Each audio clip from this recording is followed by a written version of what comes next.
पत्नियां केस भी करती है और केस करने के बाद अपने घर वालों से यह धमकी भी दिलवाती है कि तुम यहां केस लड़ने के लिए आओ, फिर हम तुम्हें यहां पीटेंगे भी। और ऐसा हो भी जाता है। पति बेचारा कहीं पुलिस में कंप्लेंट करता है, कहीं कोर्ट में कंप्लेंट करता है, लेकिन क्या उस कंप्लेंट करने से हादसा रुक सकता है या उसको रोका जा सकता है? दोस्तों, आज हम बात करेंगे इसी टॉपिक के बारे में। अगर पति ने यह काम किया तो यह 100% है कि पत्नी पक्ष उसको धमकी देना ही भूल जाएगा। नमस्कार दोस्तों, मैं हूं एडवोकेट धीरज कुमार, आपका स्वागत करता हूं आज की वीडियो में।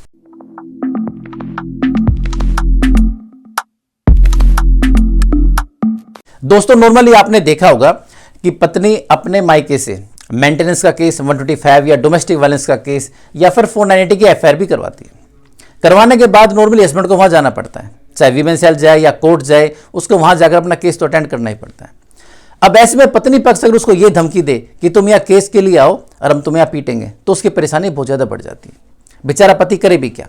नॉर्मली जो सभी करते हैं, सबसे पहले जो उसके घर के पास पुलिस स्टेशन है वहाँ पर वो कंप्लेंट देता है कि मुझे ऐसी थ्रेटिंग मिली है कि मुझे वहाँ जाना है और मुझे केस लड़ने के लिए तो जाना ही पड़ेगा।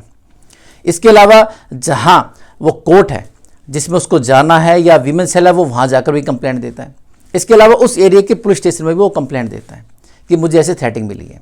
कोर्ट के अंदर भी एक कंप्लेंट जाती है, साथ में जहां पत्नी का एरिया उसके थाने में भी कंप्लेंट जाती है, एक पुलिस स्टेशन जो पति के एरिया में है वहां पर कंप्लेंट जाती है। इस तरह से नॉर्मली हर इंसान कंप्लेंट देता है और ये कंप्लेंट देनी भी चाहिए। कंप्लेंट इसलिए दी जाती है कि ताकि कल को कोई हादसा हो तो वो पति कोर्ट के अंदर ये दिखा सके, देखिए जज साहब, मैंने पहले ये कंप्लेंट दी थी और इसके बाद देखिए मेरे साथ ये सेम टू सेम हादसा हो गया। मतलब मेरी कंप्लेंट सच्ची थी और सच में मुझे ये आशंका थी और उन्होंने मुझे थ्रेटिंग भी की थी कि हम तुझे देख लेंगे, हम तुझे पीटेंगे, और देखो मुझे पिटवा भी दिया। तो दोस्तों, ये कंप्लेंट तो आपको देनी ही देनी है। जिस कोर्ट में केस चल रहा है वहाँ भी कंप्लेंट देनी है, पुलिस स्टेशन जो आपके एरिया के वाइफ के एरिया उसमें तो देना ही देना है। अब क्या ऐसा करना सफिशिएंट है? बिल्कुल, आपको ऐसा करना है, लेकिन इसके अलावा क्या करना है? इसके अलावा जो आपकी नेक्स्ट डेट है उस पर जाना है। जाने के बाद सीधा वहाँ उतर के सीधा हॉस्पिटल जाने के बाद आपको अपना मेडिकल करवाना है। मेडिकल में जो भी आपकी चोटें हैं या जो आपके साथ आपके दोस्त या फिर फैमिली मेंबर थे उनका मेडिकल, और इसके बाद फिर कोर्ट में जाकर के कहना है नई कंप्लेंट के साथ, जज साहब देखिए मेरे ऊपर उन्होंने हमला किया। भाई जो आपके पास ऊपर हमला हुआ है आपको उसी चीज़ को डिफाइन करना है कि भाई लोग आए थे और ऐसे ये उनका हुलिया था और उन्हें थ्रेटिंग दे गए हैं कि हम उनके आदमी हैं और तुम यहाँ आओगे और जब भी आओगे यहाँ ऐसे पिटोगे। लेकिन वो तो खैर और लोग आ गए जिससे हम बच गए। तो वे हमको सिर्फ जान से मारने के लिए आए थे, लेकिन किसी तरह से भाई पब्लिक के कारण हम बच गए और यहाँ आपके सामने है। अब ऐसे में जब आप कंप्लेंट देते तो एक मुद्दा जरूर उठता है कि भाई जब आपके साथ ये हादसा हुआ था आपने उसी वक्त पुलिस को क्यों नहीं बुलाया, या फिर भाई आप उसी वक्त कॉल करते, आप सीधे मतलब यहाँ क्यों आ रहे हो? भाई सिंपल सी बात है, जब मुझे चोट लगी तो चोट लगने के बाद मुझे जरूरत थी हॉस्पिटल की, डॉक्टर की। तो मैं तो जैसे चोट लगी अपने आप को ठीक करने के लिए भी जो चोटें लगी हुई हैं कि वैसे कोई गुम चोट ना लगी हो, मैं सीधा हॉस्पिटल गया, अपनी फैमिली मेंबर को लेकर गया। मैं इतना ज़्यादा डर गया था कि वहीं अगर पुलिस को बुलाऊं और कोई और भी बंदा इनका भाई कहीं छुपा हुआ हो वो आकर नाम से लड़ने लग जाए।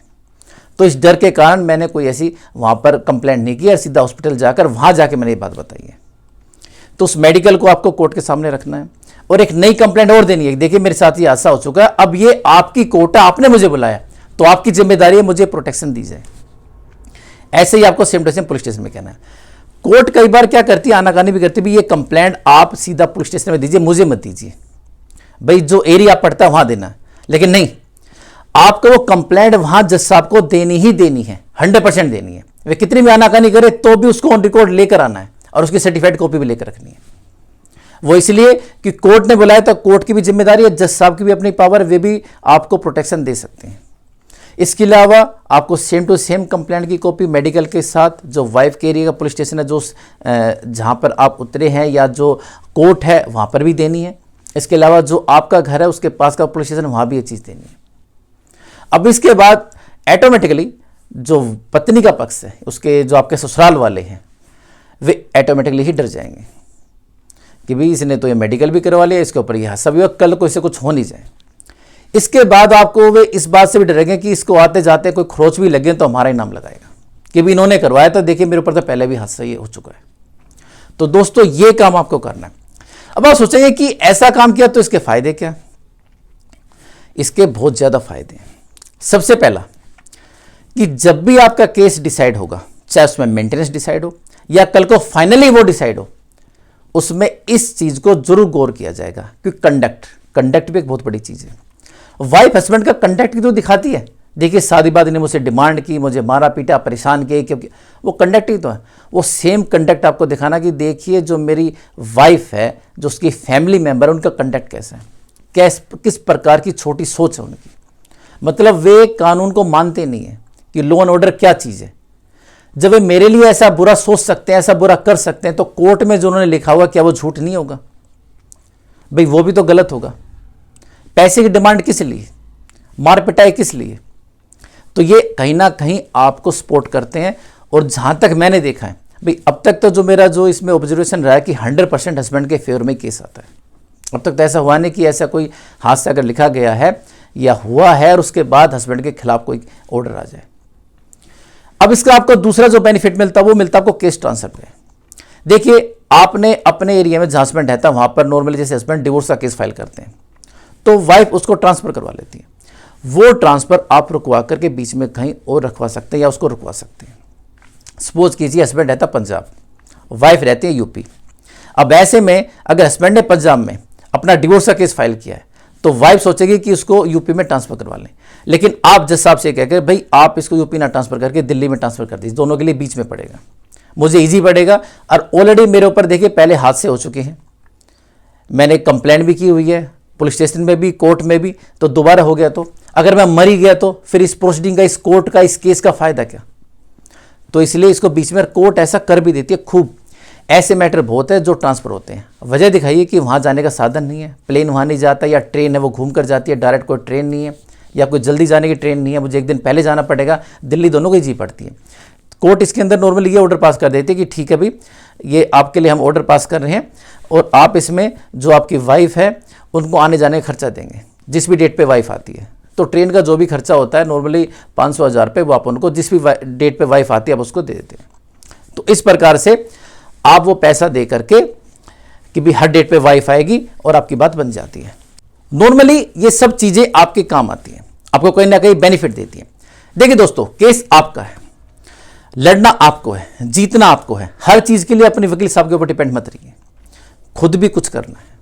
वकील साहब कोई फिल्म के हीरो नहीं है कि आपके लिए एडवोकेट भी है, कोर्ट में केस भी लड़ेंगे, डिटेक्टिव भी है, जाकर बाहर आपके लिए एविडेंस भी कलेक्ट करेंगे और आपके लिए पर्सनली कॉल भी करेंगे कि भाई पुलिस है, एसएसपी है, डीएसपी है, अपने पर्सनल जो उनके रिलेशनशिप है उनको भी यूज़ करें। ऐसा कुछ नहीं है, ऐसा फिल्मों में होता है। वकील साहब के पास कोई अकेला आपका केस नहीं है, उनके पास और भी केस होते हैं, लेकिन केस वो आपका अकेला अपना है, आपको उसके लिए मेहनत करनी पड़ेगी। हर चीज़ के लिए वकील साहब के ऊपर डिपेंड मत रहिए कि उनको फीस दे दिए तो वही जीतवाएंगे, वही केस लड़ेंगे। आपको बराबर की मेहनत करनी पड़ेगी। पति वही केस जीतता है जो कि बराबर की मेहनत करता है। जितनी मेहनत उनके वकील साहब कर रहे हैं उतनी मेहनत उनको भी करनी पड़ती है।